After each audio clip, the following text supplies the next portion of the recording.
عليكم ورحمة الله وبركاته. الحمد لله رب العالمين، وبه نستعين على أمور الدنيا والدين.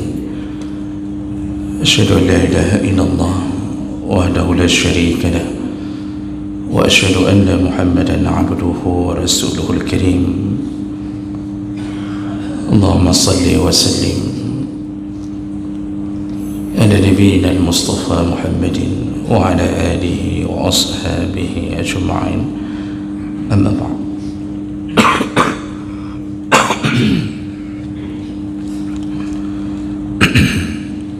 رب اشرح لي صدري ويسر لي أمري واحلل عقدة من لساني يفقهوا قولي.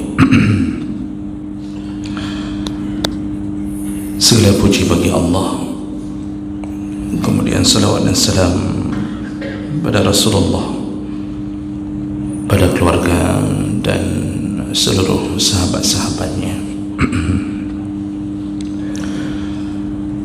Bapak Ibu jemaah salat subuh yang Allah muliakan, insyaAllah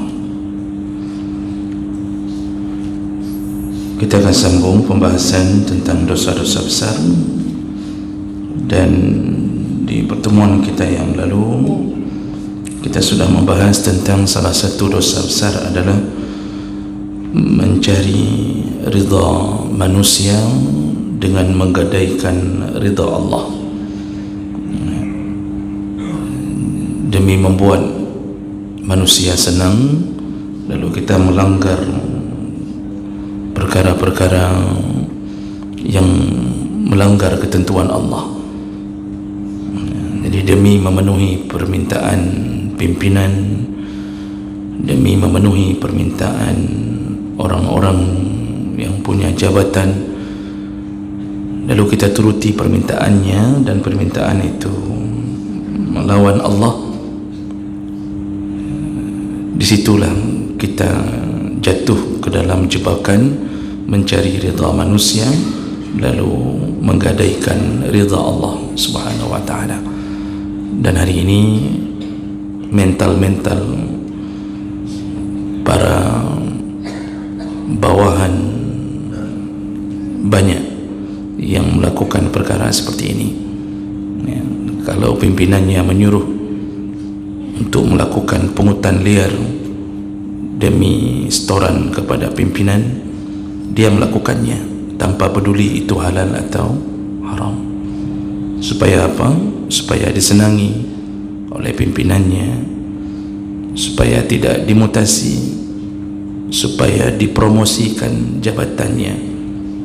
Itulah kehidupan. Jadi Allah benci, dia tidak peduli. Yang penting manusia senang. Nah, ini tipikal munafik yang akan menghuni neraka Allah Subhanahu wa ta'ala.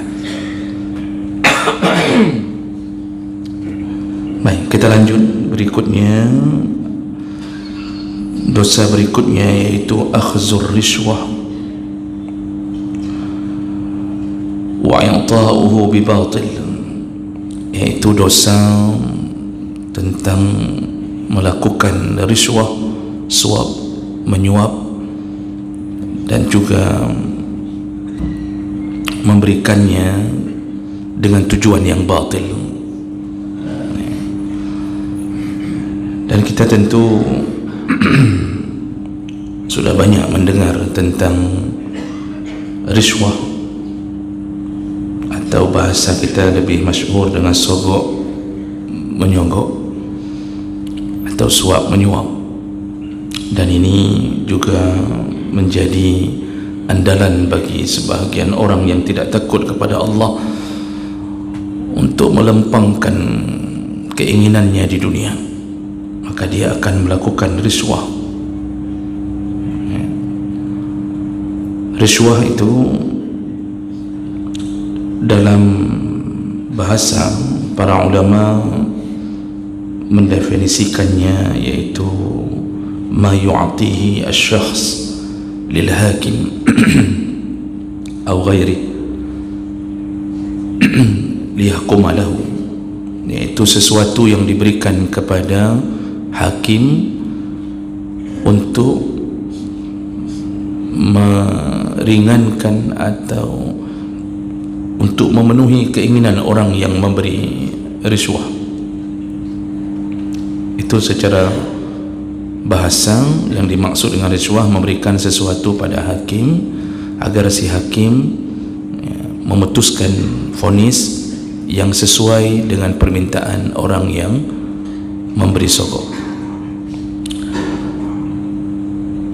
Ibnul Athir dalam kitab Misbahul Munir itu menyebutkan riswah dari segi bahasa adalah al-waslah ila al-hajah bil musa'iyah, iaitu sesuatu yang menghubungkan dengan keperluan orang yang memberi riswah dengan cara membujuk. Membujuk itu tentu dengan amplop. Nah, itu beberapa makna dari segi bahasa. Sedangkan yang disepakati oleh para ulama, makna suap menyuap atau riswah dari segi istilah atau terminologi adalah ma yu'ti li ibtali haqqin aw li ihqaq batil, yaitu sesuatu yang diberikan untuk membatalkan kebenaran atau untuk menegakkan kebatilan. Jadi riswah itu pemberian untuk membatalkan kebenaran, lalu kebalikannya menegakkan kebatilan. Sederhana, kita memberikan riswah, memberikan suap kepada panitia untuk meloloskan anak kita yang sebenarnya anak kita tidak layak lolos. Jadi di situ kita mencoba membatalkan kebenaran. Apa kebenarannya? Kebenarannya hasil tes anak kita tidak layak lolos. Hasil tes tidak layak menjadi mahasiswa kedokteran. Hasil tes tidak layak anak kita lulus PNS. Lalu kemudian kita memberikan bujukan melalui sejumlah uang atau apapun. Nah, mesti uang, bisa jadi kita memberikan satu real estate atau kita memberikan rumah, mobil. Kita berikan, tujuannya apa? Batalkan kebenaran itu. Jadi bagaimana caranya yang nilai yang benar itu dibatalkan, lalu kembalikan kebatilan. Yang tidak lulus diluluskan. Itu konsep sederhananya. Semua tipikal seperti itu disebut dengan riswah. Semua model dalam bentuk apapun, sehingga nanti hasilnya apa? Tegaklah kebatilan. Hasilnya nanti yang selayaknya lulus namanya dicoret karena tidak mampu membayar, padahal dia yang paling berkompeten dengan nilai yang tinggi, tapi dicoret. Dikeluarkanlah nama orang-orang yang tidak layak lulus. Maka di saat menjadi, jadilah dia pejabat yang bodoh, tidak tahu apa yang harus dilakukan. Kalau dia jadi dokter, jadilah dia dokter yang tidak mampu untuk melakukan praktek dengan benar. Kenapa? Lulusnya saja dalam keadaan disogok. Dan yang lebih parah lagi hari ini adalah orang-orang yang sudah siap sedia menyogok, yang difikirkan pertama setelah lolos adalah mengambil kembali modal yang telah dia berikan untuk menyogok. Sehingga begitu sudah jadi, diberikan seragam, lalu dia berusaha semampu mungkin untuk mengembalikan modalnya. Modal sogok dengan menjual 3 ekor lembu, modal sogok menjual tanah, modal sogok menjual sawah yang mungkin puluhan juta. Maka mulailah pekerjaannya yang hasil sogok itu dijadikan sebagai jembatan untuk mengembalikan dana itu. Caranya bagaimana? Lakukan apapun apakah korupsi ataukah melakukan kecurangan, yang penting kembali. Begitulah berputarnya lingkaran setan ini. Jemaah melakukan Allah Subhanahu wa taala. Salah satu daripada kebiasaan orang-orang Yahudi, kata Rasulullah, kata Allah Subhanahu wa taala,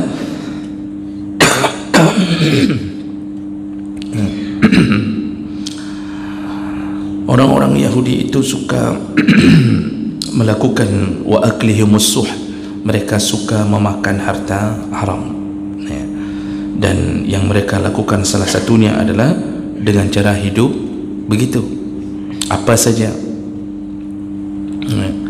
Allah menyebutkan labi sama kanu ya'malun, sungguh buruk kehidupan mereka memakan haram.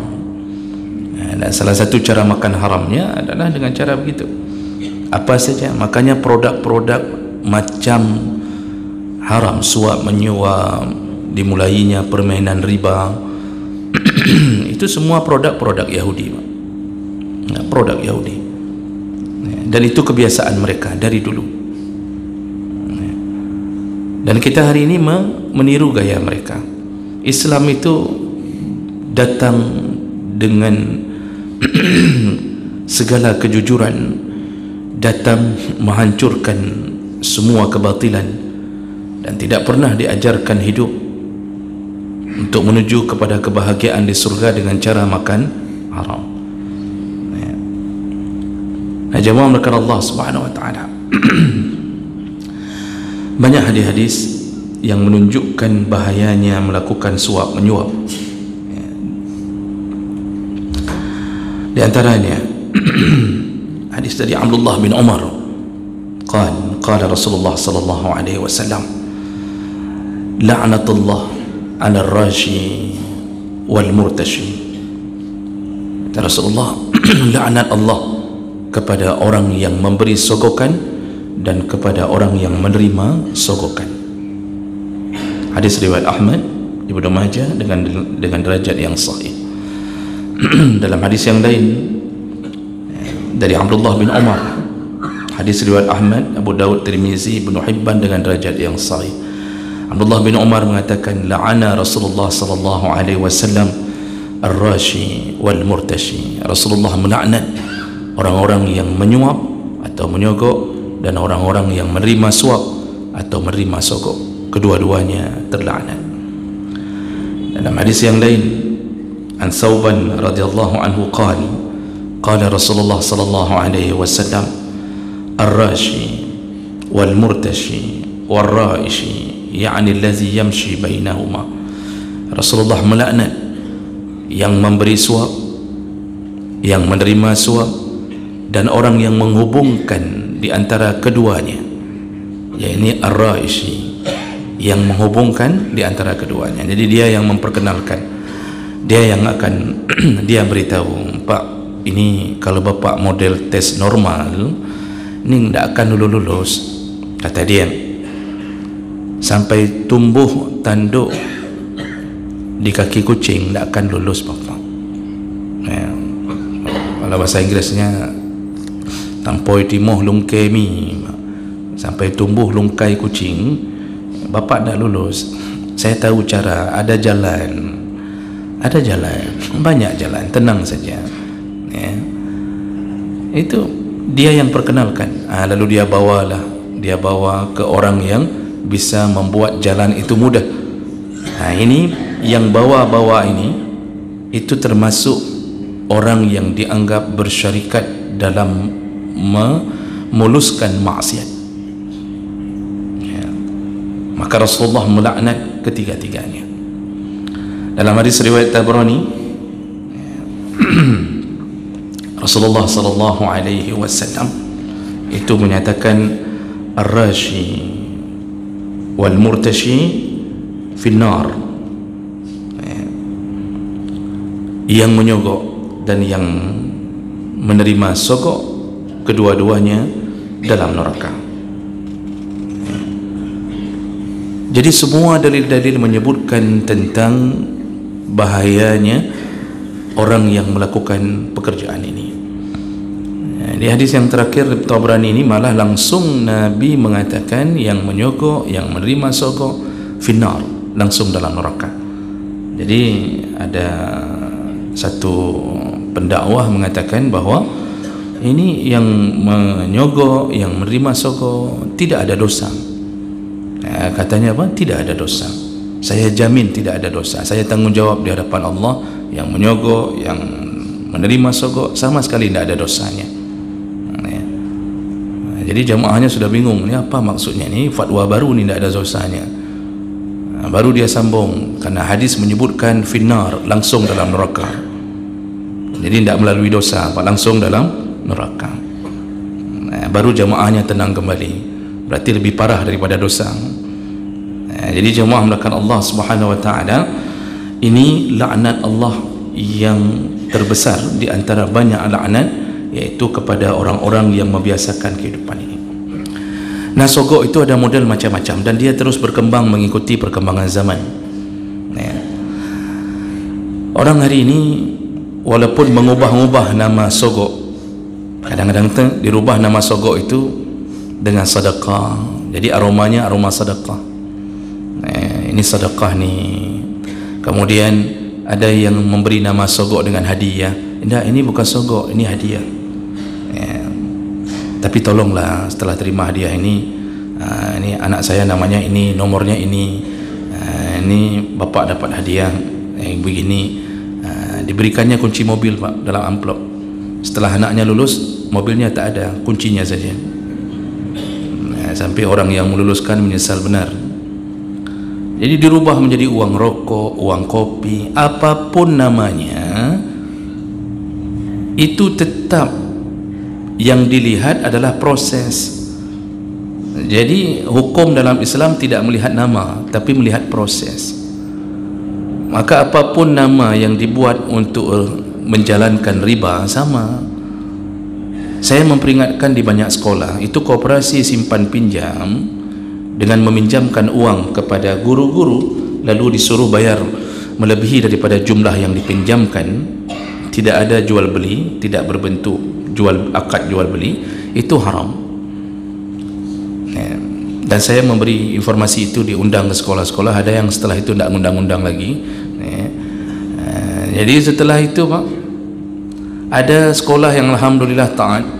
Kemudian bulan berikutnya saya datang kembali dan mereka mengabarkan, alhamdulillah Ustaz, koperasi kami tidak lagi membebankan uang bunga kepada para peminjam. Jadi yang pinjam 1 juta tetap bayar 1 juta, yang pinjam 10 juta tetap 10 juta. Alhamdulillah, saya bilang alhamdulillah, begitu seharusnya saling tolong menolong. Cuma Ustaz, kami mengatakan ke mereka, ya ada sedekahlah sedikit waktu mengembalikan. Dalam hati saya ni, tai kucing pun tak bisa memahaminya ini. Ini Masya Allah, tadi dibilangnya sudah selesai, rupanya diminta sedekah Pak. Jadi yang minta 10 juta sedekahnya sekian, kalau yang minta sama saja, itu sama saja. Begitu juga dalam dunia suap menyuap, apapun namanya, tetap itu yang dilihat proses. Jadi hakikatnya tidak bisa dirubah hukum melalui niat. Jadi niatnya kasih sedekah, padahal yang dia lakukan adalah suap menyuap, haram. Nah, bentuk-bentuk suap menyuap hari ini yang paling kentara dari dulu itu adalah hukum disuap, menyuap hakim. Ini yang Allah sebutkan di dalam Al-Quran, Al-Baqarah 188, wala ta'kulu amwalakum bainakum bil batil wa tudlu biha ila al-hukam litakulu fariqan min amwalin nas bil ismi wa antum ta'lamun. Kata Allah, janganlah engkau memakan harta sesamamu dengan cara yang batil. Bagaimana salah satu caranya? Engkau membawa kasusmu kepada hakim, lalu engkau menyogok hakim untuk bisa memenangkan kasusmu, lalu engkau berhasil memakan harta orang. Ini kasus tanah, padahal bukan tanah dia, tapi yang dia lakukan, dia sogoknya hakim sampai akhirnya dikeluarkanlah bahwa dialah pemenangnya. Lalu engkau makan harta orang karena menang di dunia bil ismi, dengan keadaan berdosa. Wa antum ta'lamun. Allah kemudian mengatakan, engkau tahu itu bukan tanahmu, engkau tahu itu bukan hakmu, tapi engkau menang di dunia. Hatimu tahu, antum ta'lamun. Ini kan manusia bebal sekali, udah tahu itu bukan punya dia, tapi dia menutupi kegelisahan hatinya dengan kemenangan itu. Makanya dosa itu selalu tidak menenangkan hati. Harta orang walaupun telah diponis milik kita, tetap hati itu terguncang, tidak bisa menerima. Paling kurang dia akan mengatakan kepada istrinya bahwa ini sebenarnya bukan punya kita, tapi yang penting kita udah menang dulu. Maka di saat itu hati tidak bisa nyaman. Ini model sogok menyogok di dalam hukum. Jadi jual beli hukum, dan ini sampai sekarang Pak berlaku, sampai sekarang. Dalam sebuah kategori apapun, siapa yang berkuasa dialah yang bisa membeli hukum. Jadi undang-undang buatan manusia itu dibuat untuk mengatur manusia, juga dirusak untuk mengatur manusia. Tergantung siapa yang atur. Kalau penguasa yang atur bang, yang tidak layak jadi presiden pun dianggap layak. Ini contoh. Karena apa yang belum lanjut tadi kan. Jadi inilah manusia, jual beli hukum dengan sogok. Ini yang dilaknat oleh Allah. Jadi hidup itu terlaknat. Bagaimana kita bisa memilih calon presiden yang terlaknat? Berfikirlah dengan sehat. Dimulai dari jalan-jalan yang laknat, lalu kemudian kondisinya terlaknat, lalu kita memuluskan jalan menuju kepada sumber laknat itu. Sedap suap menyuap itu haram. Menyogok apapun permintaannya, engkau akan kuberikan ini, yang penting rubah undang-undang, yang penting buat ini, yang penting begini, maka itu adalah sebuah pekerjaan terlaknat. Maka suap, jual beli hukum, hati-hati bagi yang pernah melakukannya, hendaknya segera bertaubat, karena ini akan berbahaya di akhirat. Apalagi jalan-jalan menuju akhirat semakin dekat, semakin dekat. Ada yang model suap menyuap atau sogok menyogok itu untuk meraih sesuatu, baik pendidikannya seperti kita sebutkan tadi, ya, jadi lolos di tempat yang favorit, sekolah favorit, tapi dengan sogok. Dan itu terjadi Bapak Ibu, dan banyak. Kita berfikir orang-orang kita mungkin agak malu melakukan itu, ya. Ketika saya pribadi pernah menjabat sebagai kepala sekolah, itu ada orang yang datang, ini sesudah anaknya tes, ya, orang yang datang kemudian memberikan amplop lumayan tebal, ya, dan saya tidak berani buka. Kalau buka bisa jadi saya terima, ya. Saya tidak buka, tapi tawarannya itu dengan bahasa, nih Ustaz, nih hadiah, tolonglah nomor ini ditolonglah. Jadi dia meminta dengan memberi. Alhamdulillah kita bisa tolak itu. Dan ini berlaku dalam semua lini. Dan pekerjaan yang kita dapatkan dengan sogok, para ulama berfatwa, pekerjaan yang didapatkan dengan hasil sogok, kita tidak layak di situ, tapi kita sogok, berhasil dapat pekerjaan yang kita dapatkan dengan hasil sogok. Disebut dalam fatwa ulama, kalau seandainya itu memang tidak layak, kita tidak bisa pegang apa-apa, komputer pun tak tahu di mana huruf Q, ya, tidak bisa Pak, tidak layak, ya. Tapi sogok membuat kita dapat. Itu mulai dari akarnya haram, gaji setiap bulannya haram, ya. Akarnya haram, gaji tiap bulannya haram. Jadi duduk kerja cuma duduk. Jadi apa pekerjaanmu? Duduk. Nanti yang buat siapa? Alah, orang lain pegawai. Buat laporan, tak bisa buat laporan, tak punya pengalaman. Disuruh pimpin rapat, tak bisa pimpin rapat, tak bisa apa-apa. Yang penting dua waktu rapat tidur, main game di komputer yang telah disediakan, wifi lengkap, download filem, lalu dapat gaji. Itu belum kena tunjang sana tunjang sini. Itu akarnya haram, setiap bulan gaji itu haram. Nah, kalau seandainya kita layak, arti layak, kita tidak lulus, cuma kita masih punya kemampuan. Setelah disogok, lalu kita di training, ternyata mampu. Maka para ulama berfatwa, maka yang haram akarnya haram. Tapi gaji setiap bulannya kalau dia memang kemudian menjadi layak, maka gaji bulanannya tidak haram. Itu fatwa para ulama. Tapi akarnya haram. Nah, jemaah melakukan Allah, banyak orang hari ini yang tidak mampu melakukan tapi mendapatkan tempat karena sogokan-sogokan. Dan yang terakhir yang paling fenomenal sekarang, maksud sekarang karena sedang waktunya, yaitu money politik. Sogok menyogok dalam urusan politik. Ini kita tahu ketika orang mencalonkan diri dan fotonya terpampang di lorong-lorong dengan janji-janji, ya, setiap lorong sekarang penuh dengan janji. Begitu sudah terpilih nanti janji itu hilang semua lorong. Nah, ini model-model ya, caleg atau apa saja Pak, dari mulai level bawah sampai level atas. Kalau dia datang ke rumah lalu kemudian dia memberikan sesuatu, lalu dengan isyarat pilihlah saya, nyompat napeng tertorib, ya, dia beri isyarat, maka para ulama sepakat mengatakan itu termasuk riswah. Yang menerima haram, yang memberi haram, yang menerima haram. Sepakat semua mengatakan itu riswah. Pada dasarnya hadiah dari caleg, kita langsung bahasakan caleg, pada dasarnya kalau uang itu diambil dari gaji pribadinya yang atau hasil dari dirinya, pada dasar hukum dasarnya halal selama bukan dari haram, kecuali caleg yang penjual sabu, itu berarti harta haram, atau penjual khamar, itu haram. Tapi kalau kerjanya di luar halal, dia mau beri, dasar hukumnya halal karena memberi hadiah itu halal.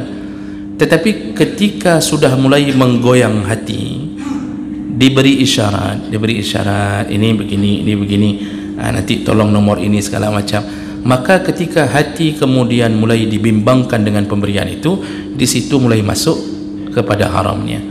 Maka apa yang kita lakukan? Jangan terima. Masjid jangan terima. Karpet yang dari caleg yang mensyaratkan harus dipilih. Oh, masalah setelah terpilih nanti kemudian dia memberi, itu adalah hadiah darinya. Alhamdulillah kalau kita tidak ikut dalam dunia perpolitikan yang seperti itu. Maka jemaah melakukan Allah, hindarkan diri dari perkara-perkara seperti ini. Memang nampaknya mudah di dunia kita mendapatkan dengan harta, tapi susah di akhirat. Ini apalagi musim-musim politik seperti ini, Pak. Jangan pilih caleg yang menyuap. Kalimat akhir saya di atas mimbar ini, jangan pilih caleg yang menyuap. Pilihlah caleg yang hanya mencalonkan diri dan sudah ada di masjid sebelum fotonya terpampang di jalan. Jadi saya rekomendasikan siapapun jemaah masjid mencalonkan diri dan tidak ada suap menyuap dan ada keinginan baik untuk memberikan ke agama, itu pilih, Pak. Pilihlah itu. InsyaAllah kalau dia terpilih, kalau orangnya memang sudah salat, sudah berjamaah, tetap akan bermanfaat pada agama, tetap bermanfaat daripada ada pilih agama nam hoja apa, tiba-tiba kita pilih dia di masjid tak pernah nampak, kemudian tak ada manfaat untuk agama. Pilihlah dari jamaah, nak mesti jamaah Baitur Rahman, jamaah masjid manapun, Pak. Jadi kalau saya rekomendasikan jamaah Baitur Rahman, seakan-akan saya sudah terima suap untuk memberikan ini, kan? Tapi pilihlah orang salat, insya-Allah aman. Dan jangan pilih yang menyuap, karena itu sudah pasti haram. Mudah-mudahan bermanfaat. Subhanakallahumma bihamdik, asyhadu an la ilaha illa anta, astaghfiruka wa atubu ilaik. Wassalamu alaikum warahmatullahi wabarakatuh.